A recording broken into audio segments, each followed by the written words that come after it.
Hello everyone, thank you so much for joining us today for our regular Thursday's lecture. I hope your day is going well. My name is Victoria, I'm the Outreach Coordinator for Education USA Ukraine. And if you're joining us for the first time, or maybe you've never heard of Education USA Ukraine, we're the official source on US higher education, and we always offer accurate, comprehensive, and unbiased information about opportunities to study at accredited colleges and universities in the US. So today we're going to focus on pursuing a Master of Law degree in the USA. I wonder, have you ever considered applying for a master's degree in law in the US? Many US universities offer LLM programs, and this time we have invited a representative from the University of Georgia to speak to you about studying law in the United States, about the requirements set for international students, and of course, we are going to help you take your law degree to the next level at a US university. So joining me is our wonderful guest speaker, Dr. Laura Tate Kagel. She's Director of International Professional Education at the University of Georgia School of Law. And Laura, thank you so much for being here with us. It's an honor to have you. And the floor is yours.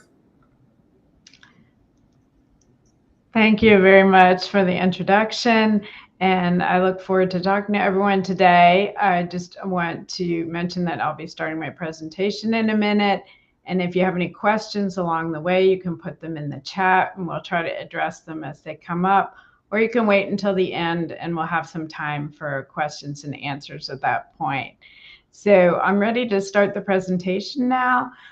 This will be an information webinar about the LLM program. So we generally refer to the Master of Laws in the US as the LL.M. degree. So next slide. All right. Sorry, I can move it. Here we go. So just to get you oriented a little bit, our location is here in Athens, Georgia, in the southeastern part of the United States, on the eastern coast of the United States. And we're about an hour and a half from Atlanta, the capital of Georgia, and a big international trade hub. We'll talk about that a little more later. We have the world's busiest airport, and so it's a short flight to Washington, D.C., New York, Chicago, and Miami, various other locations. And this is my assistant, Mandy Dixon, who helps me with all matters of admissions. That's our mascot, the bulldog there. So I just wanted to point out that foreign law graduates from around the world come to the U.S. to pursue a Master of Laws degree. And this is one of our classes. You can see the diversity. We have students from Africa and the Middle East, from South Asia and East Asia, from Europe, from all over South America. And one of the great things about the LLM program is getting to know your fellow students and making those international connections with lawyers, law graduates from everywhere around the world. So first, I'm going to address the reasons to do an LLM degree. Most of the time, I think that when students apply or lawyers apply, they're looking to get a good professional credential, and it can be very valuable, can help people advance in their career. But there are other important factors that they might discover along the way.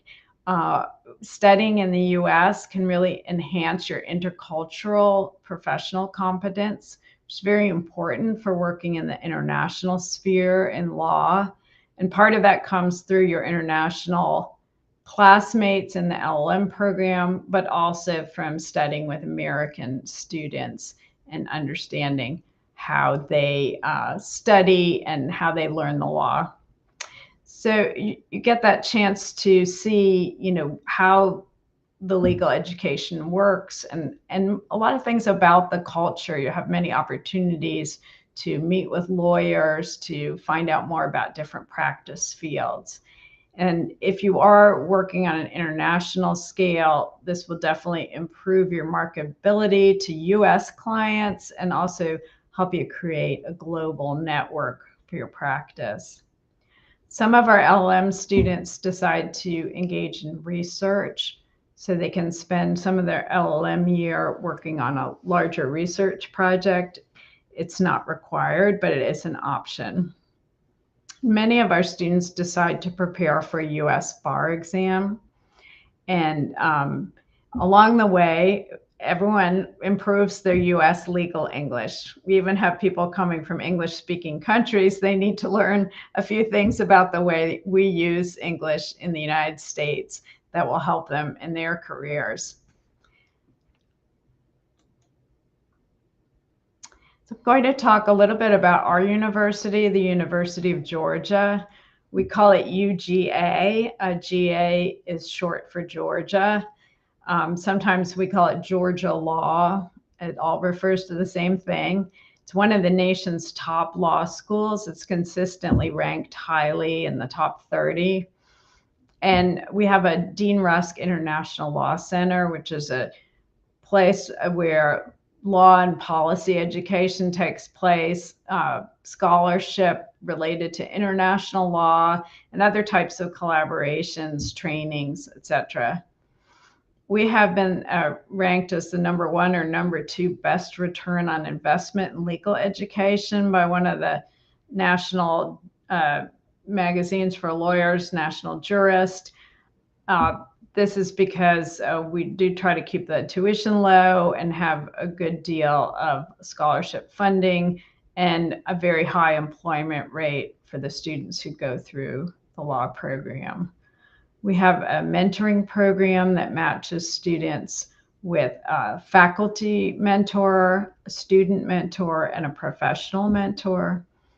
And we have faculty who are very interested in teaching and getting involved with the students.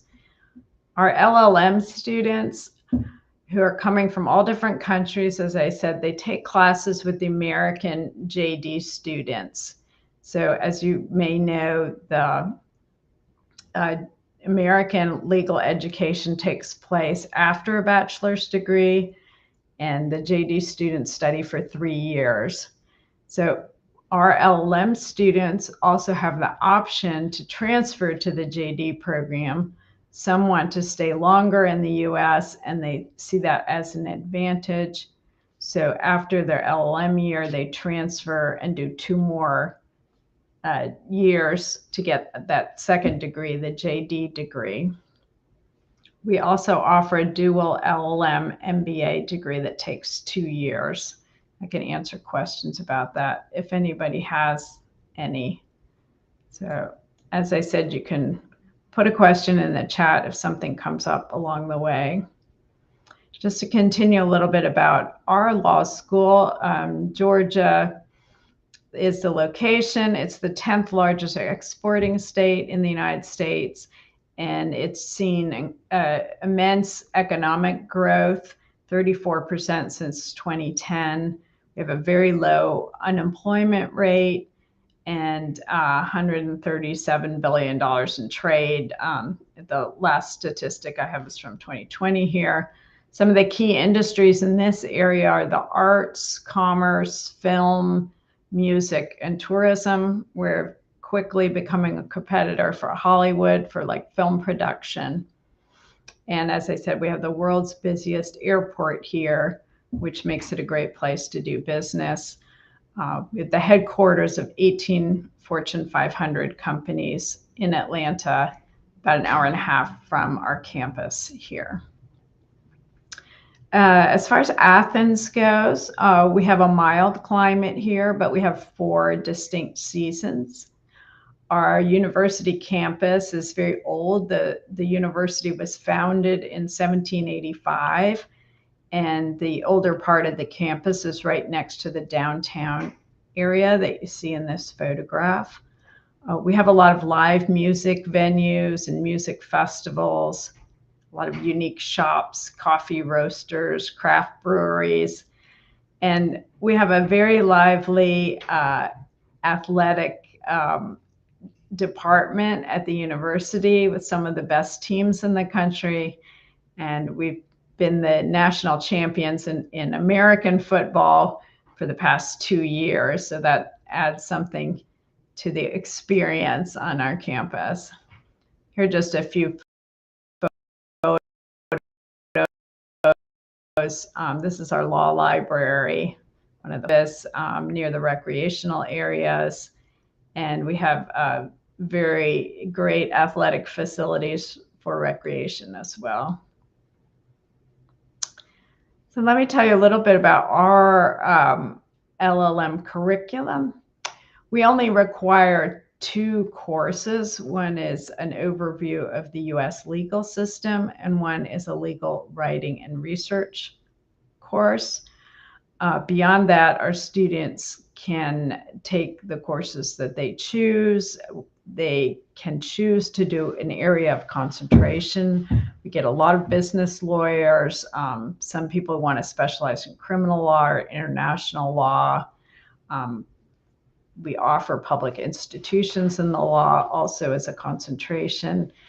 And many of our students decide to prepare for a U.S. bar exam. And I'll talk a little bit more about the bar exam later.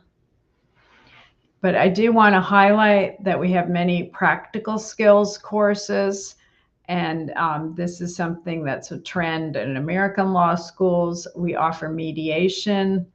One of our students currently, or 2 of them actually, are getting licensed as mediators while they're studying for their LLM. Legal negotiation and settlement. We have externships that students can participate in. These also include the corporate counsel externship. So we currently have students who are externing at companies that have their headquarters in Atlanta. Drafting classes, including contract drafting, trial practice, sort of a mock trial class, business immigration, where people can learn the rules for companies that are trying to establish themselves in the U.S.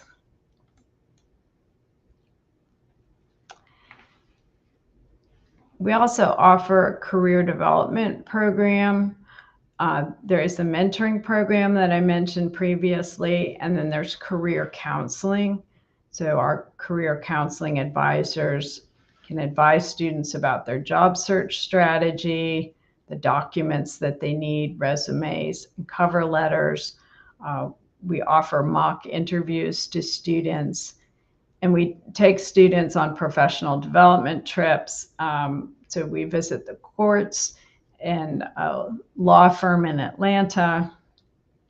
And we are one of 33 law schools that participate in the International Student Interview Program in New York City, which is exclusively for LLM students in the United States.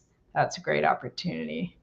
And I just want to point out here, this photo is of 2 LLM International Commercial Arbitration moot teams that went to DC last month.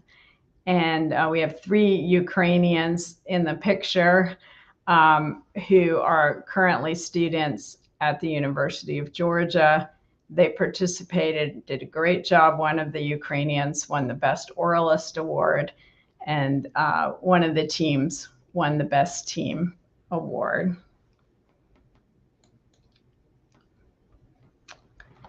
So I'll tell you a little bit about U.S. bar preparation before I go on to talk a little bit more about the whole application process. So this is true for any law school. General information that LLM students can prepare to take a U.S. bar exam. And there are different foreign lawyer eligibility rules. So you can look these up and find out which states will allow foreign lawyers to take a bar exam. Many of our students want to take the Georgia bar exam because they like living in Georgia. Atlanta has a really strong legal market. They do need to be licensed in their home country to apply for that. And some of them decide to do the New York bar exam because New York is the big financial center for the United States. Some choose California because they want to live in California, or they're interested in industries that are strong in the California area. But there are quite a few choices nowadays for foreign lawyers. And some of our students take the bar exam to gain a credential that they can use in their home country, and some of them because they're trying long-term to establish themselves in the United States. But in any case, we help students pick out the courses that they need to take to be able to apply for a bar exam. And I just want to point out that it doesn't matter where you do your LLM degree. The rules are the same for applying for a bar exam. So you don't have to study in New York to do the New York bar exam.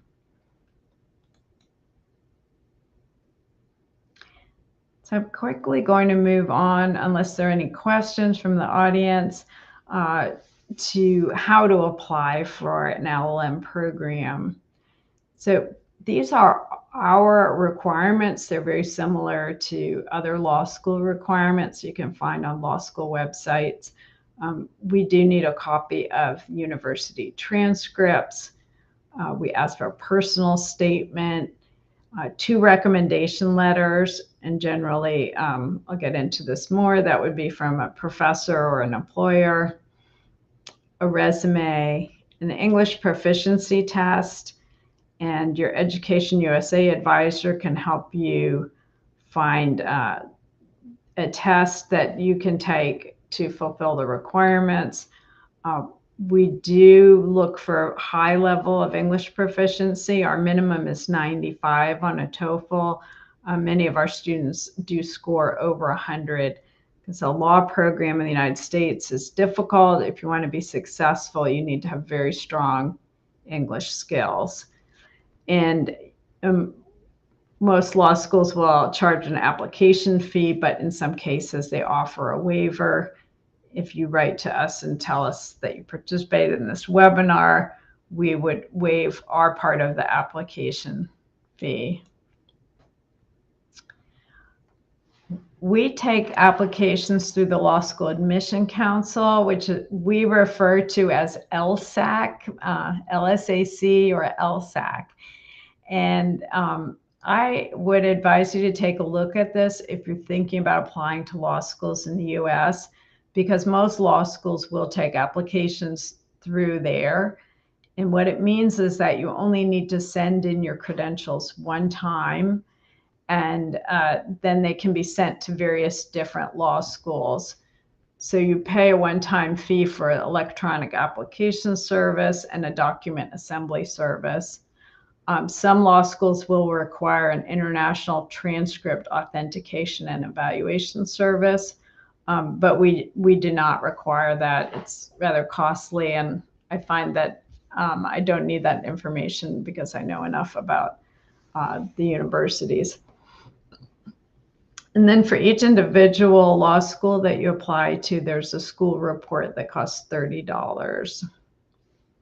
Just want to point to the photo again. This is a photo from last year's class where they met with one of our alumni. Sometimes our alumni who are very successful come back to visit and meet with the students and tell them about their careers, which is always really interesting. So just to get into the details of the application process, we usually get some questions about this. The statement of purpose, or the personal statement, is usually about 500 words. And really, we want you to introduce yourself to the admissions committee, maybe give some personal background. It doesn't have to be how you discovered in high school that you're interested in law or whatever, but, you know, bring together the story about, you know, what interests you and what you have done to pursue your goals so far. And tell us a little bit about how you are prepared for your LLM studies. And it's good to show interest in the law school to understand what is offered by the law schools that you are applying to. So sometimes we get applications from people who want to do something that we really don't offer. So it's a good idea to do that research ahead of time. What we're really looking for is a narrative that is well written and shows a command of the English language, ability to express yourself, but also makes sense to us so that we understand where you're coming from, why you want to study in the US, and what your plans are. This photo is from one of our professional development trips to the appeals court in Atlanta, where we met with one of our alumni who is an appeals court judge there. So I was talking about the letters of recommendation.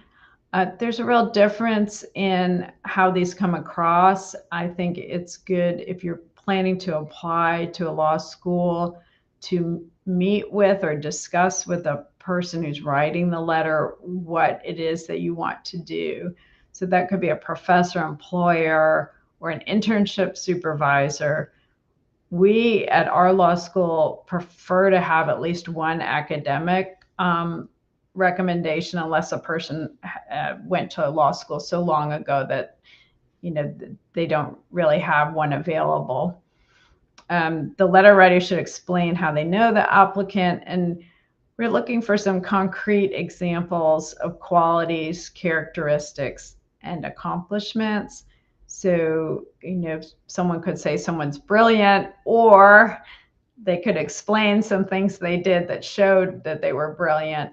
So a little more show than tell is helpful in a letter of recommendation. And it's good if the letter writer can indicate whether the applicant has the ability to succeed in a rigorous academic law program.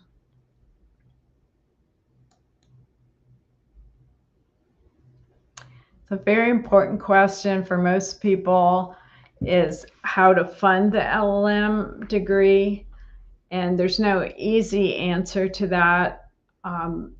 Many law schools in the United States offer some form of scholarship funding.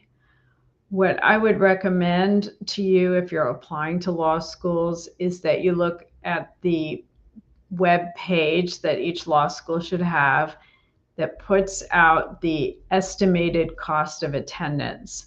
So that will include, what it costs to rent an apartment, just an estimate, but the living expenses that you would have and the tuition. And the tuition can vary a lot from law school to law school in the US. So if you receive a scholarship offer, say it's a $20,000 scholarship, it may sound great, but if you find out that the tuition is $60,000, it's still going to leave a big gap for you.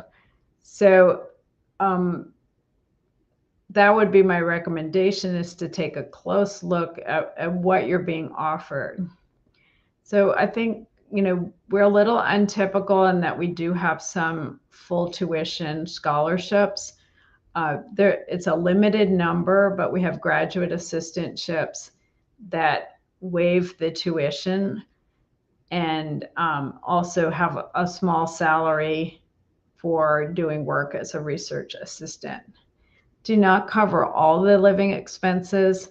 So, we can go into more detail if you want to contact us or you want to apply, but usually some level of personal funding is needed.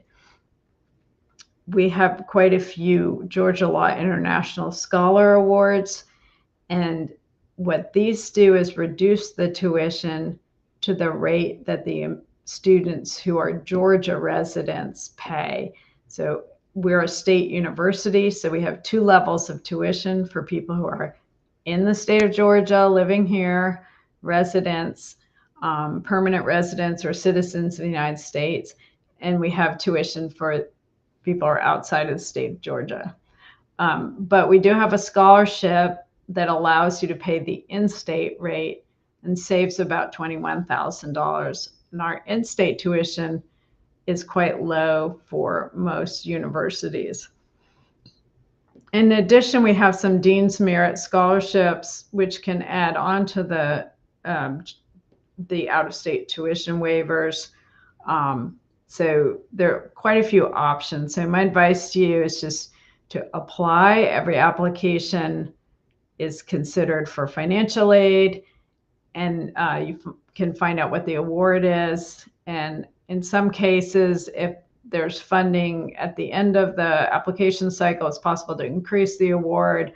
But in any case, it's worth, usually you won't get a complete answer from a law school before you apply. So all I can say is, you can kind of research whether a law school has funding at all, whether they only do partial scholarships. You can look how high the tuition is. And then if it looks like there's a chance that you might get good funding, then you can apply, and you'll just have to wait and see what sort of offer is made. And I said here that you can, there's some advising resources that EducationUSA has. So you can contact your advisor for Ukraine and see if they know of any other opportunities for helping you out in this regard. And just quickly, after the LLM, our program is a typical program that runs 10 months. So it runs from August to May. And I think the students right now are just feeling like, wow, that went by really fast. They're almost at their exam period. They'll start at the beginning of next month, and soon graduation will be happening. It all happens very fast. Fortunately, in the United States, for students on an international student visa, there's the opportunity to stay for an extra year in the US, up to 12 months, if you can find a job or internship. The optional practical training program, or OPT as we call it, is easy to apply for and allows you to get work authorization in the field that you have studied. So for all of you who are interested in law, that would mean that you would need to find a position that was connected to the legal field. And it could be several different positions. You could do an internship for 3 months and another one for 6 months, or a job that takes the full 12 months. But in any case, it gives you an easy way to get some more employment experience in the US. Sometimes LM students move from OPT to a work visa. That's a whole separate process. There's no guarantee that you can get a work visa for the US after OPT, but the OPT period does give you some time to try to establish a connection with an employer who might want to sponsor you for a work visa. I know that's a little bit complicated, so if anybody has questions about that, I can explain a little bit more. Some of our LM students who've done really well in the program applied to transfer to the JD program. The JD program would take an additional 2 years. So they would have 3 years of American legal education, just like the American students. And they'd be in a much better position in terms of the job market. And they would have all the options for interviewing, et cetera, that the American JD students have. The immigration question is still a separate question because they would still need to get work authorization in one form or another, presumably by being sponsored by an employer. But it is a good option for some of our students. The ones in the bottom left corner both did stay on to do this. Jerry, who's on the left there, is going to start a job after he graduates with the JD program in Atlanta. And the student on the right has been working. She graduated a couple of years ago and also has done very well in the job market. So it can be a good option for people. We have an LLM Alumni Association. I have the picture at the top left corner of one of the reunions of the Alumni Association. Every 5 years, they've been coming to Georgia to get together and do some fun activities together. But I just want to emphasize again that you do have this sort of global network of alumni, not just the LLM alumni, but also the law school alumni that can be great connections for your career. And I skipped over it, but I did talk already about how some students take the bar exam. So generally how that works is that they graduate in May and spend 2 months intensively studying for a US bar exam that they take at the end of July. The bar exams are given in July and in February, so some people decide to postpone it and take it in February, but most of the students try to do it soon after their graduation, so they're studying additional time in June and July to prepare for that. So just to get to the last slide, I want to say you're welcome to contact us at LLM@uga.edu, and I'll put in we could put the web address for our program in the chat for anybody who wants to take a look at it, or I could go back to the beginning. I think we have it all the way back at the beginning.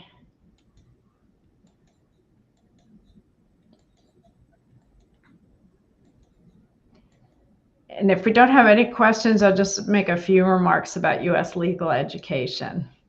So, of course, we're a common law country, and for people who are not from a common law country, it does involve quite a bit of effort to try to understand how our legal system works. So we do have an introductory class to help people understand how that works and to get used to analyzing cases and making arguments within the common law system. So those introductory classes in legal writing and the US legal system would be helpful for LLMs. In their regular classes, they're going to be in the larger classes, they'll be in kind of a typical law school situation where they prepare a lot for class and then they might be called on. In the American legal classroom, students are expected to be prepared to answer the professor, like the professor's the judge, and you got to be ready with your case, so ready to make your argument. So I think our students really enjoy that level of preparation, and it's very active learning environment. The professors tend to know the students, even though in the first year law school classes, there might be 70 or 80 students. That's a large class for us. They tend to know the names of everyone because they get to know them over the semester, and they ask them very direct questions. So they also have office hours, so the students are welcome to come to the office hours and get to know the professors, and they see them around the law school and interact with them in various other ways. Our law school has about 600 law students.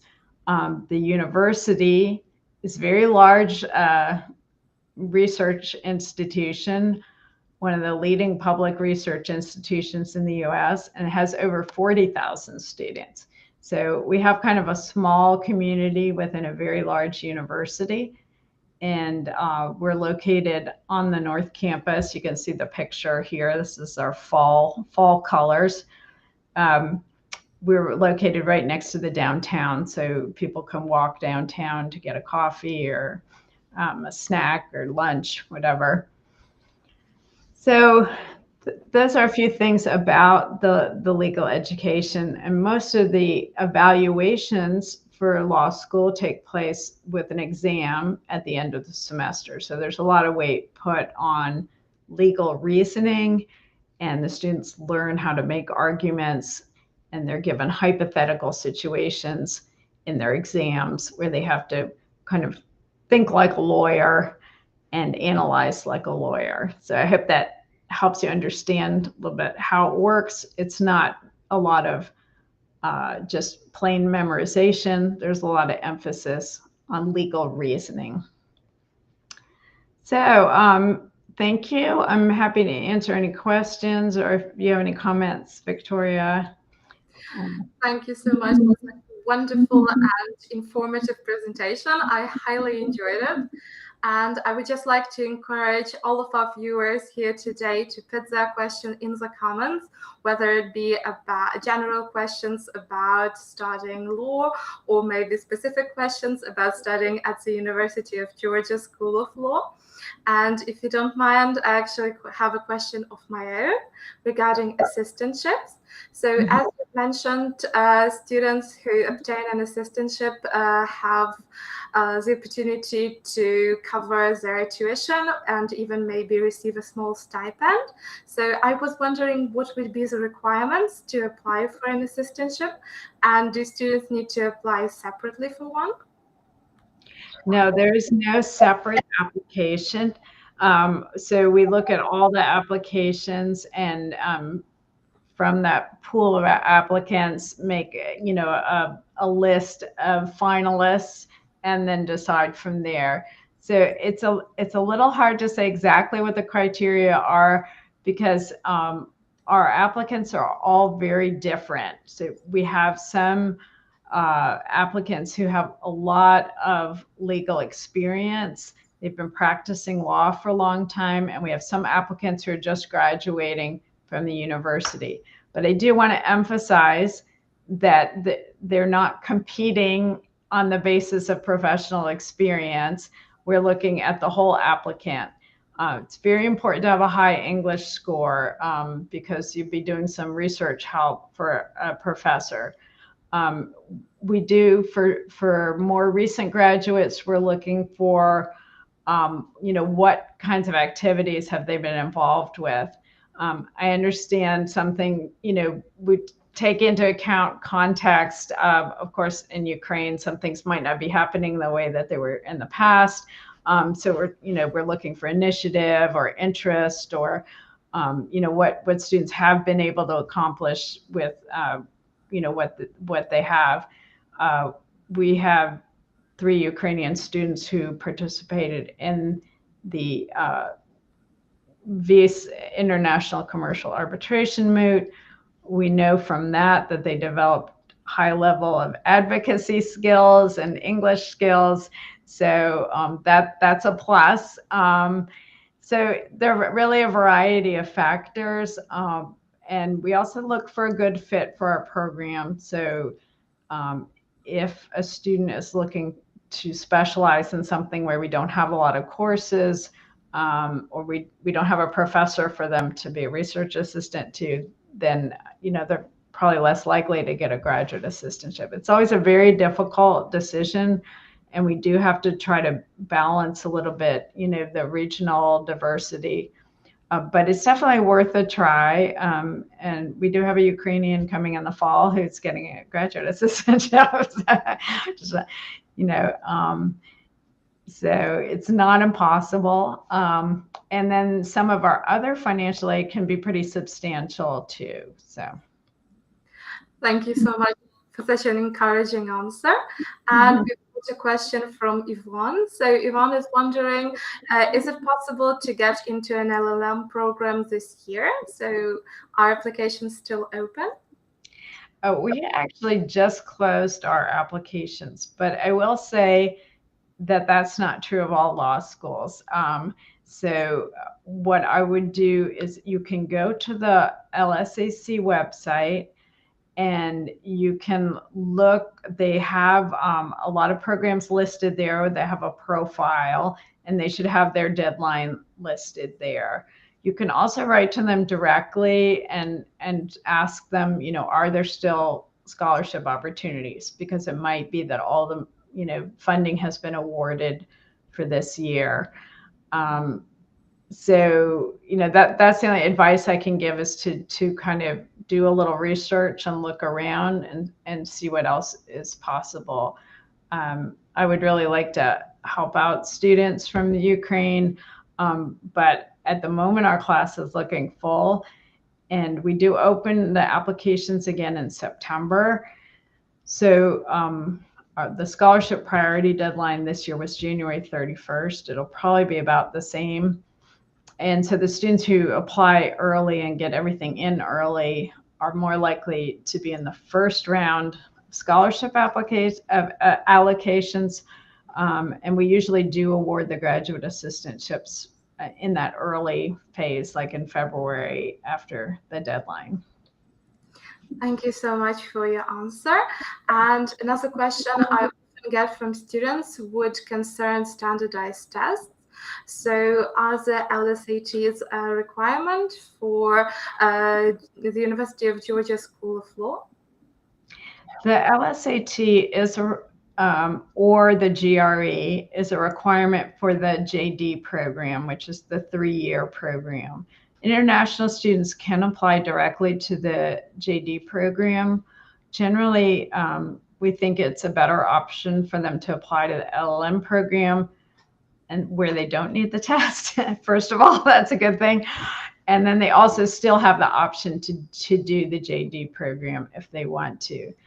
So that is a good benefit of going into a JD program that way. So we do have quite a few of our LM students are applying now to the JD program, and they do not need the test. So we find that foreign students don't usually do as well as American students on those types of standardized tests, not because they're not as smart. But, you know, we had a great student one year who had taken it, didn't have a very good score, but he did the LM to JD transfer, did brilliantly in law school. So it just doesn't seem to be as good a measure for foreign students. So we do have this alternate pathway. Thank you so much for your answer. And my final answer would be probably a bit tricky, a bit general, but a lot of students wonder, how would you describe your ideal students? What are some of the things you look for in a potential student? Yeah, so you know, we do like to have diversity in our class. I think that's really important. We have age diversity, regional diversity, and we also have a lot of different personalities, especially a lot of different cultures, you know, that are involved. But what I like to see in students is that they've taken advantage of the opportunities that they've had, that they have, you know, a good professional attitude. It's a professional school. So showing professional demeanor and, you know, looking like they could be lawyers in the workplace is good. As I said, a high level of English is good. And we want the students to enjoy their time. So it's nice to have a group of students that are going to look out for each other, are going to make friends with each other, open to the experience. So those are kind of general things. Of course, we want a good academic record because we don't want people to come and be overwhelmed and they can't succeed. So we want to be able to see that they do have those abilities. That's kind of my general answer. Everyone's individual, so we definitely look at each person differently. One student might be interested in criminal law, so they've done very different things than someone who's interested in business law, and we take that into account. Thank you so much. That's really helpful. And I would just like to thank you once again for joining us here today and sharing your knowledge with our students. And to any of you watching us at home, if you still have any questions or if you're a bit unclear about the application process, please do not hesitate to reach out to EducationUSA or to Laura directly if you would allow it to get like a proper understanding of the requirements. We thank all of you for being with us today, and do not forget to tune in next Thursday for our regular Thursday lecture. We wish you all a wonderful evening. Hope you stay safe and stay with Education USA. Goodbye.